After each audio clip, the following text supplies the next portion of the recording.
Marcos 7, 24, 30 diz a palavra de Deus assim: Levantando-se, partiu dali para as terras de Tiro e Sidom. Tendo entrado numa casa, queria que ninguém o soubesse, no entanto, não pôde ocultar-se. Porque uma mulher, cuja filhinha estava possessa de espírito imundo, tendo ouvido a respeito dele, veio e prostrou-se-lhe aos pés. Então esta mulher era grega, de origem ciro-fenícia, e rogava-lhe que expelisse de sua filha o demônio. Mas Jesus lhe disse: Deixa primeiro que se fartem os filhos, porque não é bom tomar o pão dos filhos e lançá-los aos cachorrinhos. Ela, porém, lhe respondeu: Sim, Senhor, mas os cachorrinhos debaixo da mesa comem das migalhas das crianças. Então lhe disse: Por causa desta palavra podes ir, o demônio já saiu de tua filha. Voltando ela para casa, achou a menina sobre a cama, pois o demônio a deixara. Vamos orar ao Senhor. Senhor, pedimos em nome do Senhor Jesus que o Senhor nos abençoe e nos ilumine. Caminhe conosco em cada palavra, para que não só seja dito aquilo que é da tua vontade, como também seja compreendido como tu queres. E faça com que o nosso coração seja transformado à medida, Senhor, que caminhamos e que observamos a ação do Senhor Jesus e suas palavras, possamos ser, Senhor Deus, transformados. É a nossa oração, na certeza de que não merecemos nada do Senhor, mas te pedimos em nome do Senhor Jesus. Amém. Amados, como é que nós poderemos conseguir as coisas que precisamos? Algumas coisas nos dão alegria, outras coisas mais do que alegria são necessárias e outras ainda são urgentes. Precisam de uma resolução rápida. E nós devemos nos aproximar da Bíblia para que ela nos mostre a fórmula pela qual uma oração pode ser atendida. Há pessoas que no passado achavam que ainda tem algum remanescente dessa crença, principalmente por uma igreja que é muito popular no Brasil, que é a crença de que você repetir palavras várias vezes, e essa repetição de palavras, por serem as palavras certas, se você repetir 100, 200 vezes, sei lá quantas, aí você vai acabar fazendo com que Deus te atenda. É curioso essa colocação, principalmente porque Jesus nos disse que isso não funciona. Jesus já disse que esse método não é o método pelo qual você vai conseguir um favor de Deus. Tem algo que você queira muito? Não vá por esse caminho. Esse tipo de conduta chama-se reza. Ou seja, você pega uma oração que alguém escreveu e você vai repeti-la meramente. Você não vai dizer as palavras que você tem no coração, acreditando que a palavra de outro possa ter mais efeito sobre Deus do que as suas. É interessante os métodos que cada um acha, né? Você fica olhando e vendo um punhado de superstições. Eu me lembro de pessoas que me diziam de acreditar que, no fundo, a vida é conduzida pelos astros. E daí, por causa da consulta que ele fazia nos jornais e revistas que ele tinha, ele conduzia a sua vida. Bom, a grande verdade é que, em primeiro lugar, não se faz assim. Um pastor estudou astrologia exatamente para poder tentar reproduzir o cálculo matemático. Quando eu cheguei, o Davidson falava sobre equação matemática. Não é uma matéria fácil, mas ele disse que para calcular um dia, usando a astronomia, você calcular um dia de uma pessoa, você teria que gastar, ele não disse que ele acreditava, ele só disse que para fazer o cálculo da posição dos astros que causavam influência, ele gastaria 3 dias calculando, para calcular um dia. E essa também não é uma boa fórmula de você consultar e saber quando deve fazer as coisas ou não. O meu irmão teve um amigo que trabalhava no jornal extinto, lá em Goiânia, chamado 5 de Março. E esse jornal era um jornal de oposição. E Mas ele tinha lá, mesmo se tratando muito de política, e era um jornal bastante humorístico, lembra um pouco a sistemática do Pasquim, em plena época de ditadura. Esse jornal, o meu irmão tinha um amigo, e ele perguntou para esse amigo: você trabalha no jornal, você faz o que lá? Ele diz: eu faço horóscopo. Aí ele perguntou: mas você é astrólogo? Você entende alguma coisa disso? Não, eu não entendo nada. Como que você faz o horóscopo sem entender nada? Não, eu vou nas revistas Capricho, que era uma revista que vendia muito na época. Eu vou na Capricho, Amiga, essas revistas aí, recorto, dou uma sorteada lá e eu ponho no jornal o que me dá na cabeça, o que eu achar melhor, que vai funcionar melhor para quem está lendo. Então, é evidente que a maior parte dos astrólogos não entende, muitas deles não entendem porcaria nenhuma de astronomia, que já seria uma ciência útil. Quanto mais de astrologia, porque astrologia não é nada mais do que a crença de que os astros regem nossa vida. E a gente guarda muito bem aquilo que parece que funcionou. Mas a gente esquece as inúmeras coisas que não funcionaram, previsões que não se cumpriram. E são sempre genéricas. Então, como é que eu vou obter favor? Deve ter algum jeito nessa terra de eu conseguir colocar a minha mão, mover aquilo que as minhas mãos não alcançam, que é mais alto do que eu. Bom, queridos, aqui você tem um problema seríssimo que uma mulher passa, e ela foi a Jesus. E aí nós vamos entender, a partir do pedido dessa mulher, que tinha uma filha que estava possuída por um espírito de um demônio. Já já a gente fala sobre isso. Mas o que é interessante para nós é saber que essa mulher pediu, e com a conversa dela com Jesus, a gente descobre como obter de Deus, daquele que tem poder sobre todas as coisas, como nós podemos obter aquilo que precisamos ou aquilo que é urgente em nossa vida. Quero chamar primeiro a atenção que o Evangelho de Marcos foi escrito para evangelizar os romanos. Os romanos não tinham uma aliança com Deus. A aliança de Deus foi feita com o povo de Israel, que foi um povo que se submeteu à lei. Aqui ou ali, eles transgrediram. Mas eles entendiam e proclamavam no mundo que Deus se revelou sua vontade através da lei. Tanto é verdade que várias pessoas do mundo acreditavam no Deus de Israel, eram chamados prosélitos ou tementes a Deus, que você vê em Atos dos Apóstolos. São pessoas que abandonaram aqueles deuses do panteão grego, do panteão romano, e na época de Jesus não seguiam deuses e nem adoravam ídolos, mas adoravam o Deus de Israel. Iam atrás dos sábios de Israel para poder entender a palavra. Você vê um caso desse, aquele oficial da rainha Candace, que está lendo o livro do profeta Isaías, sendo que ele era um etíope, possivelmente de cor negra. Ele não tinha nada a ver com a cultura de Israel, estava lendo possivelmente em hebraico, ou no máximo em grego, porque hoje tem escritos na Etiópia, tem escritos em hebraico. Eles são grandes admiradores, desde que a rainha do sul visitou o rei Salomão.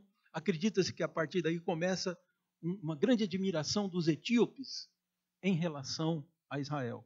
Tanto que um ditador que eles tiveram não faz algumas décadas atrás, chamado Haile Selassie, tinha o título de Leão de Judá, que é o título que se usa para falar do Messias no Antigo Testamento. Então, é muito importante ver que há essa ligação. O etíope está lendo no mundo inteiro, o mundo inteiro estava influenciado, claro, pela língua grega, estava dominado pelo Império Romano, porém, também pela cultura judaica. Era pelo menos conhecido do mundo inteiro a ideia de que o judeu disse que viria um rei, derrubaria César e haveria um governo de paz, um governo de fartura sobre a terra, porque esse rei escolhido por Deus dominaria sobre tudo. Esse rei, querido, é Jesus. E quando Jesus sai pela Judéia, algumas passagens por Samaria, mas principalmente na Galiléia, e Jesus realiza milagres e cura pessoas, é evidente que isso trouxe notoriedade. Jesus se tornou famoso por todas as regiões e se espalhava a notícia de que o Messias possivelmente já havia chegado. Alguns acreditavam, outros não. Porém, era uma proposta de que o Messias já estava na terra, e se fizessem aquela contagem das semanas de Daniel, chegariam à conclusão de que realmente era por aquele tempo que o Messias viria. Deus não deixou nenhum de nós no escuro. A humanidade poderia saber e conhecer o Messias. A história até de gregos que vieram lá da Grécia perguntar por Jesus. Vieram saber, queremos falar com ele. E se você olhar no mapa, é relativamente distante. Ali na Palestina as cidades são próximas, mas a Grécia está um pouco mais distante, está longe, ou pelo mar ou pela terra, eram muitos dias que se levava para chegar até a Palestina. E alguns gregos desceram da Grécia para conhecer o Messias. Quando Jesus soube disso, disse, está perto o momento do Filho do Homem ser entregue. Jesus viu isso como um sinal, falou, se já chegou na Grécia a notícia que eu estou aqui, então está próximo o momento de eu ser entregue ao Sinédrio. É mais ou menos isso que Jesus disse. Bom, e aqui nós temos então uma mulher que ela não pertence ao grupo de Israel. É por isso que Marcos e Mateus colocam essa história. Mateus escreve o evangelho para evangelizar judeus. E ali mostra a relação que Deus tem com os gentios. Essa história não está em Lucas, mas está aqui em Marcos. Porque Marcos quer mostrar para os romanos que o amor de Deus se estende além daqueles que têm a aliança. Que é possível alguém que não seja parte da aliança receba favores de Deus. Seria mais ou menos dizer hoje que a graça de Deus e o milagre de Deus pode alcançar até a vida de um não evangélico. É disso que nós estamos vendo aqui. E aí eu quero mostrar aos irmãos o elemento que você precisa ter quando for fazer uma oração. Que cada um tem um método, né? O pastor Elias contava lá no seminário, ele era pastor de uma congregação em Nova Descoberta, um bairro de Recife. E lá na igreja um irmãozinho procurou por ele e falou assim, um irmão bem simples, e disse para ele, falou, pastor, eu descobri um jeito de orar a Deus e ser atendido. Aí o pastor Elias, que bom, meu irmão, como é que é? Me ensina. Falou, não, eu orar a Deus à meia-noite. Falou assim, por quê? Que à meia-noite é a oração. Falou, porque essa hora está todo mundo dormindo, né? Tu fica aquela multidão toda pedindo para Deus e Deus vai te ouvir quase que sozinho. O pastor Elias riu, falou, depois deu a instrução para o rapaz, não é a hora. Deus não tem a menor dificuldade de ouvir se todos orarmos ao mesmo tempo. Ele não tem a menor dificuldade em nos ouvir e até de nos atender. Não é esse o elemento. Qual o elemento que precisamos ter? Você vai ver que Deus, agora eu vou repetir um texto da Bíblia que está nos Salmos, que está também colocado na carta de Pedro, que diz que Deus resiste aos soberbos, mas aos humildes Ele concede a sua graça. Graça é fazer o favor que você pediu, mesmo que você não mereça. Isso é graça. Então, aqui não está dizendo que denominação você deve pertencer. Se uma oração de uma igreja pentecostal é mais forte, neopentecostal, de uma igreja histórica é mais forte porque há uma consciência. Não é disso que está falando que o elemento tem que estar dentro de você. Não é tão importante as palavras que você disser, porque Paulo diz aos romanos que nenhum de nós sabe orar como convém. A nossa oração, no normal, ela produziria ira de Deus e nós seríamos destruídos. É que o Espírito Santo intercede por nós, ele praticamente traduz nas palavras que Deus aceita, o Espírito Santo intercede por nós, com gemidos inexprimíveis. Ele está sofrendo por nós. Aliás, nesse texto, diz que toda a criação geme. Nós que temos as primícias estamos gemendo também, não é um tempo feliz. E até o próprio Espírito Santo está gemendo. Portanto, nesses três textos você observa que os tempos que vivemos são tempos ruins mesmo. Tempos difíceis. Mas graças a Deus, tivemos uma palavra hoje na aula que o Pascoal deu, uma ilustração que eu creio que vem do ensino rabínico, né, Pascoal? Que o mal contém o bem por dentro. É preciso quebrar essa crosta. Quando você entrar, você vai entender o porquê. Como uma fruta, uma jaca, por exemplo, é doce por dentro.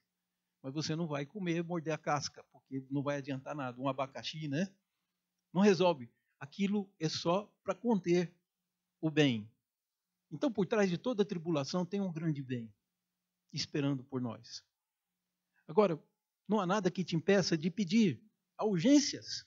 Há coisas urgentes para serem pedidas. Há problemas de enfermidade na nossa família. Tem gente que sofre com problema de dívidas. E nas contas que faz, nunca chega a solução. E aí nós precisamos, eu preciso, você precisa de Deus. O que é que nós precisamos? É que essa mulher vai mostrar para nós.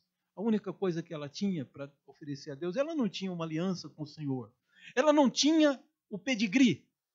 Nós conhecemos bem essa palavra, né? Ela não era descendente de Abraão. Ela não tinha o sangue de Abraão nas suas veias. Ela não era nem semita. Talvez tivesse alguma mistura semita ali, porque a origem dela era Ciro-Fenícia. Ou seja, a Síria tinha alguns semitas morando lá. E a Fenícia ficava ali ao lado. Portanto, é bem possível que talvez ela tivesse. Mas de Abraão ela não tinha sangue. O que faria com que Jesus se curvasse diante do pedido dela para atendê-la? Nada. Ela não tinha nada para oferecer, não era uma mulher rica, as mulheres não tinham propriedade, a não ser as prostitutas, que não é o caso dessa mulher.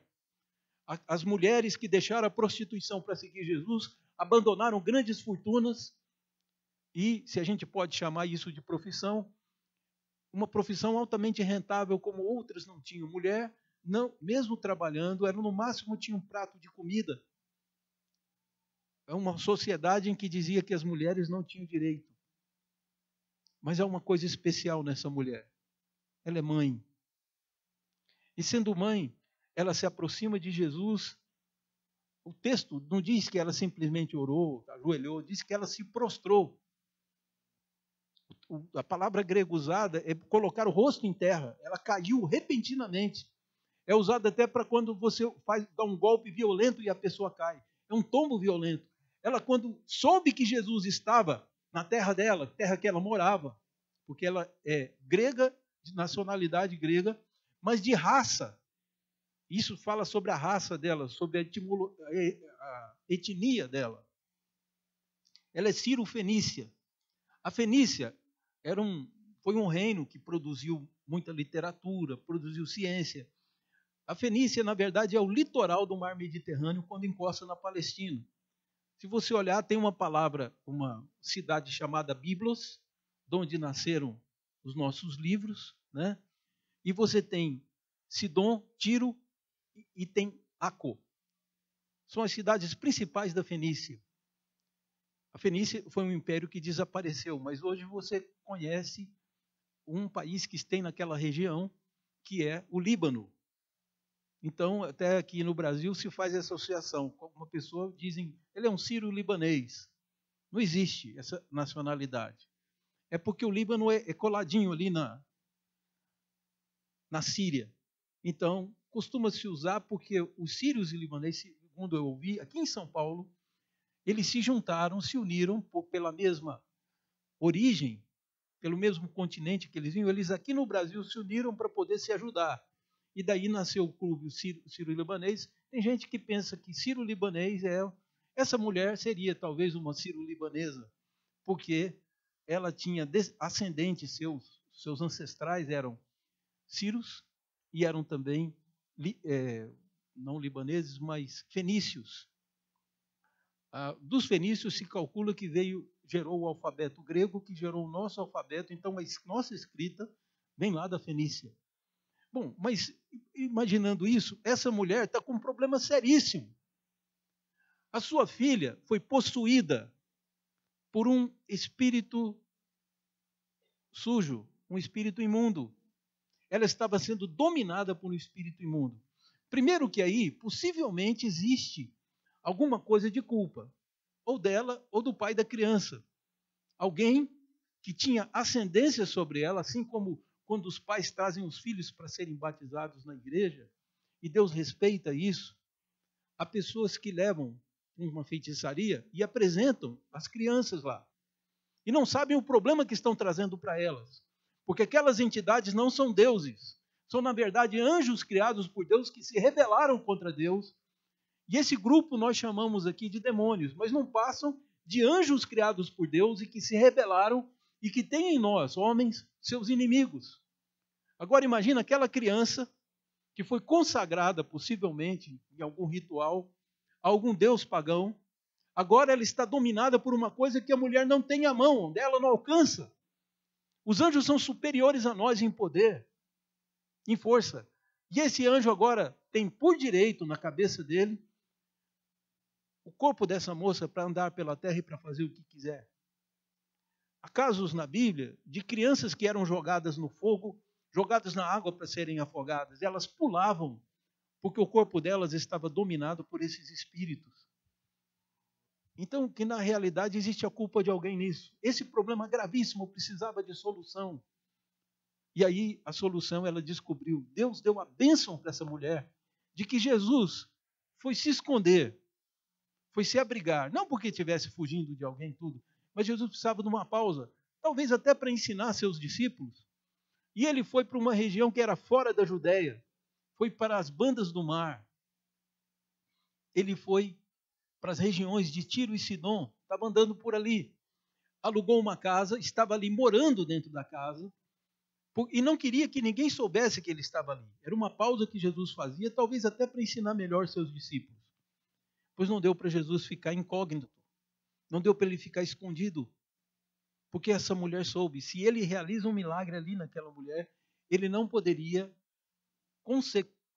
não conseguiria, na verdade, terminar o plano que ele tinha dessa pausa.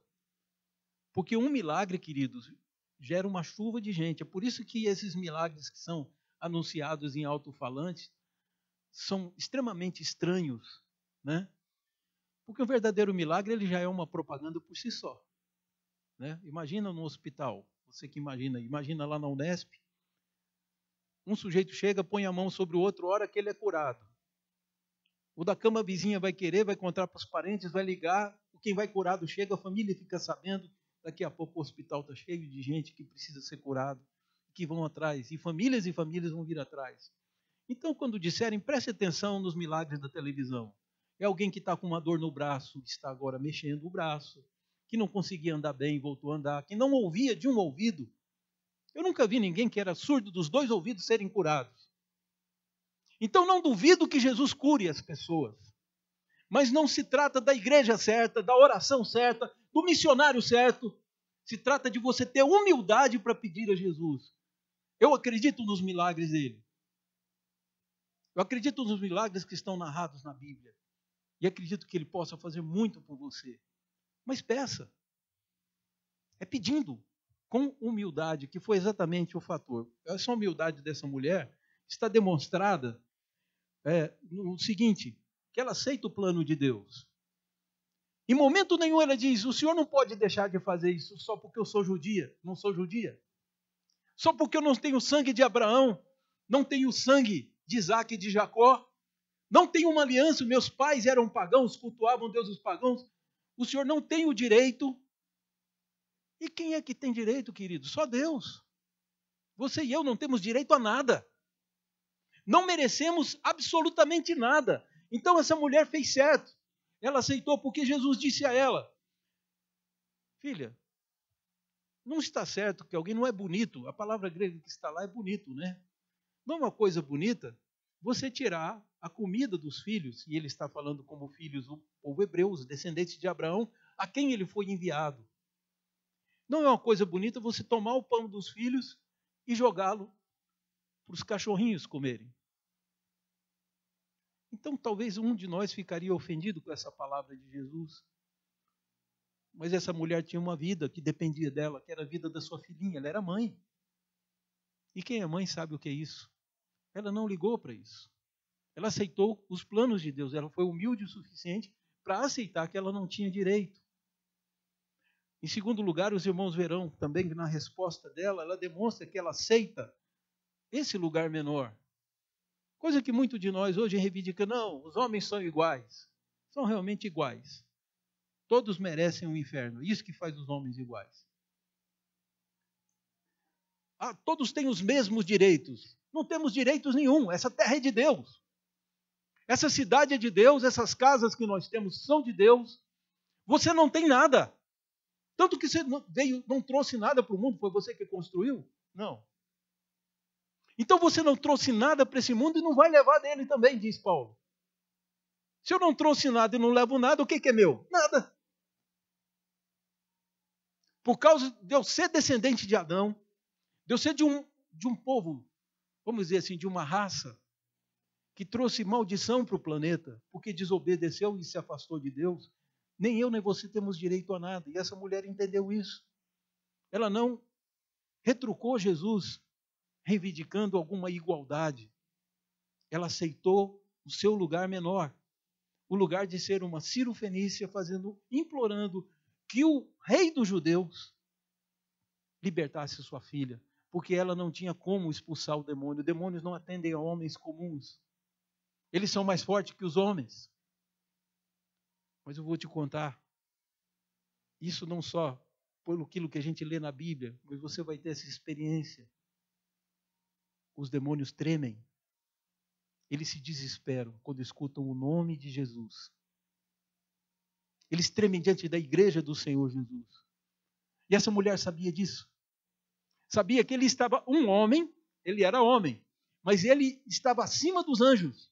Os anjos de Deus obedeciam a ele. E até os demônios tinham medo dele. O poder que esse homem tinha era tão grande que ele não precisou falar nada. Ele só disse, pode ir, sua filha já foi liberta. Não foi isso? O demônio já deixou sua filha, pode ir para casa. Ele não precisou dar ordem. Com um mero pensamento, Jesus já conseguia fazer tudo o que ele queria. Jesus era Deus conosco, queridos. Ele tinha um controle de todos os anjos, de todos os demônios.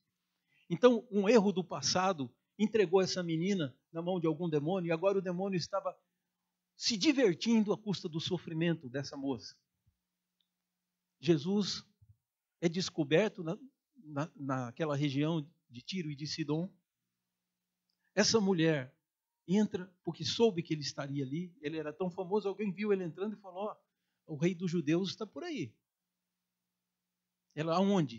Em qual casa? E ela chega lá e prostra o rosto em terra e suplica, Senhor, faça com que o demônio que está na minha filha vá embora. E a resposta de Jesus foi bastante interessante. Jesus usa um raciocínio, um argumento, uma ilustração.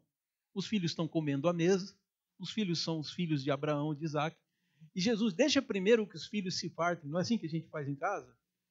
Depois que os que moram na casa estão com a barriga cheia, aí os cachorrinhos recebem a comida. Deixa primeiro que os filhos se fartem. Jesus não estava recusando dar bênção a ela. E nem ofendendo essa mulher. Eu quero que os irmãos saibam que há duas palavras gregas para cães, para cachorro. Uma é usada lá em Apocalipse, que diz que fora ficam os cães, os idólatras e tal. É usado também em Tessalonicenses. Aqui, isso é uma palavra pejorativa. São os cães da rua. A palavra aqui está no diminutivo, por isso foi traduzido como cachorrinho, e ela se refere aos cães que são criados em casa, que dormem dentro da própria casa, certo? Então Jesus não está dizendo que Deus não tem carinho por eles, só diz, há aí uma discrepância. Eu fui enviado às ovelhas de Israel. De Israel sairia a igreja, e depois que a igreja, do sacrifício de Jesus, Tiro e Sidom receberiam o benefício do evangelho, como Botucatu recebeu, e há várias igrejas cristãs aqui. Então, o evangelho, havia todo um plano, uma cronologia. E a mulher concorda com Jesus, inclusive ela usa a palavra, sim, Senhor. Mas os cachorrinhos debaixo da mesa comem das migalhas que caem. Ela classifica isso para Jesus como uma mera migalha. Pode continuar alimentando primeiro os filhos, mas deixa os cãezinhos comerem as migalhas. E Jesus diz, por causa dessa tua palavra, não é uma fórmula certa, uma reza, uma oração certa. É o espírito de humildade dessa mulher, porque Deus resiste ao soberbo. Ela concorda com Jesus em todos os pontos e diz, mas a migalha cai da mesa. O reverendo Coine explicou certa vez que isso se tratava porque as pessoas comiam e pratos e mesas eram limpos com um pedaço de pão. O pão era usado, o miolo do pão, né? Se é que tinha ali, era usado para limpar. E aquele sujo de comida era jogado no chão. E é isso que os cachorros comiam. Então, ela aceitou o plano de Deus, a ordem cronológica de Deus, mas aceitou também o seu lugar menor. Ela não discutiu com Deus. Então, Jesus concedeu a sua bênção, que nós possamos aprender com isso. Eu queria concluir, queridos, falando para você dos benefícios da humildade. Se você for humilde, isso não vai ser um benefício só para você na sua relação com Deus. Você já se relacionou com alguém que é soberbo, que não tem nada a aprender, que já sabe tudo? Já relacionou com alguém assim?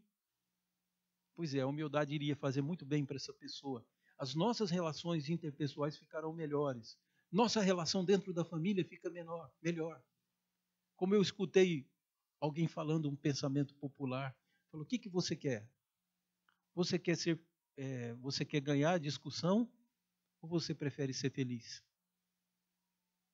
Porque parece que as pessoas querem tanto se sobrepor umas às outras, mostrar que sabem mais, que às vezes não atentam que o tempo pode ensinar para as pessoas. Cale-se, fique quieto.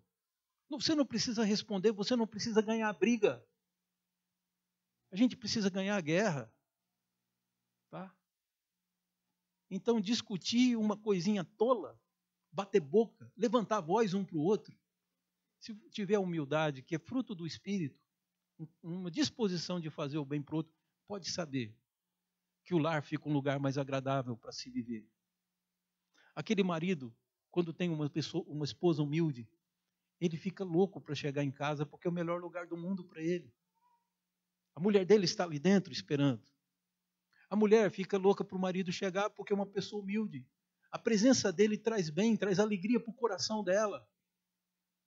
Então nós precisamos sim da humildade. Humildade, queridos, não é meramente uma virtude, é eu me colocar no meu verdadeiro lugar, de que eu não mereço nada. E Deus me pôs nessa vida para servir os outros. É só o Espírito Santo pode gerar isso no coração. Há tantos benefícios, me falta tempo. E eu entenderia certamente os irmãos sabem dos benefícios da humildade. Mas eu quero, além de tudo isso, da conciliação, de tudo que acontece, contar para os irmãos uma história que, para mim, é comovente. Lá no interior de Goiás, no tempo que as ruas não eram asfaltadas, o Pascoal deve conhecer, os carros vão passando e vai formando um palmo de poeira, não é? Não fica? Basta um ventinho, aquela poeira sobe. Era assim que eram as casas. E você deve se lembrar, as casas antigas, elas tinham uma calçada alta. E essa história acontece no interior de Goiás, que um sujeito tinha um culto especial na igreja dele. E ele queria que todo mundo da cidade se convertesse e fosse feliz com Jesus como ele era. Aí o que ele fez? Ele indo para a igreja, numa sexta-feira, diz: olha, está tendo conferência na igreja. Ele disse para um grupo que estava sentado, entre eles estava o fazendeiro. Esse fazendeiro era um homem muito rico, o homem já tinha feito alguns serviços, e ele gostava do fazendeiro, pegou ele no braço e disse: você vai na minha igreja? Vamos lá. Ele falou: tá bom, pode ir indo, depois eu vou lá. E o sujeito ficou bebendo no bar aquela sexta-feira inteira e não apareceu na igreja. Dia seguinte, no sábado à noite, o homem está andando, passa pelo bar de novo e diz: você não foi. Eu queria que você tivesse ido. Está sendo tão boas as palestras, a gente está aprendendo tanto de Deus. Vamos lá. E o sujeito: tá, eu vou. Tem quando? Falei: tem amanhã cedo e tem amanhã à noite. Então amanhã cedo eu vou. E ele foi embora todo satisfeito porque o homem deu a palavra que queria. Quando é na escola dominical, o homem não apareceu. E ele voltando para casa, aliás, não foi isso, ele voltou para casa, quando ele vinha de tardezinha para o culto, chegava sempre cedo, vestido um terno branco, que se usava muito, era como a gente queria ficar. Ele ia para a igreja com o melhor que ele tinha, aqueles ternos antigos, né? Branco, que amassavam com qualquer coisa, só de você olhar para ele, ele estava já amarrotando. Não tinha isso? Meu avô tinha desse. Aí esse homem então vai passando, essa história é real, querido. E o homem está na calçada conversando na beira do bar, e ele indo para a igreja, e ele falou: você falou que ia, não foi? Segurando o braço do homem. O homem deu um safanão e falou assim: me deixa em paz. E o nosso irmão caiu da calçada, enrolou com um terno branco naquela poeira da rua.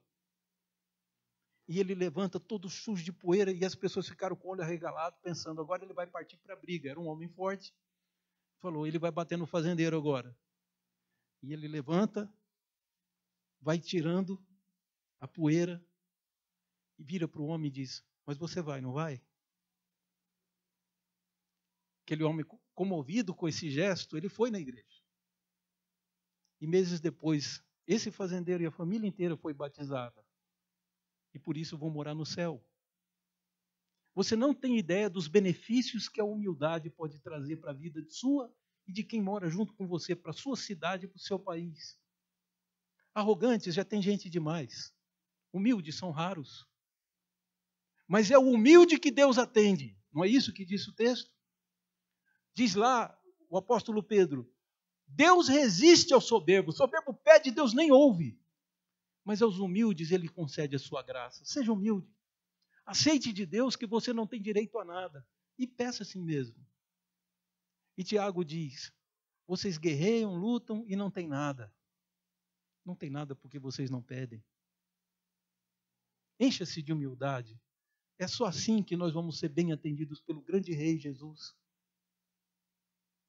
E ele disse para a mulher: por causa da tua palavra, o demônio acabou de deixar sua filha. Ela chega, acha a menina deitada, tranquila numa cama, livre, porque a mãe teve humildade de pedir para Jesus. Bom, você acha que outras fórmulas funcionem? O que funciona mesmo é humildade, um pedido humilde a Jesus. Você quer uma graça, quer uma bênção? Se Jesus fez isso para uma mulher que não tinha nenhuma família da aliança, nem fazia parte, não fará por você? Romanos 8, aquele que não poupou seu próprio filho não nos dará graciosamente todas as coisas? Então imagine isso, querido, você não tem noção do quanto Deus te ama. Começa a pedir humildemente. E você vai começar a perceber o quanto de coisa. Ele não vai atender a tudo. Tá? Você vai pedir pensando que aquilo é peixe e no fundo é uma cobra. Vai pedir algumas coisas achando que aquilo vai ser um pão na sua vida e vai ser pedra. É por isso que o Pai recusa e não nos dá. Ele sabe o que precisamos. Se ele trouxe Jesus a Sidom e a Tiro, é porque ele queria que essa mulher recebesse o alívio. E ele deu todo o poder dele para Jesus poder fazer essas coisas. Peça a Deus em nome de Jesus com toda humildade, porque nós existimos para isso, para que você seja agraciado. Vamos orar ao Senhor. Vou pedir à igreja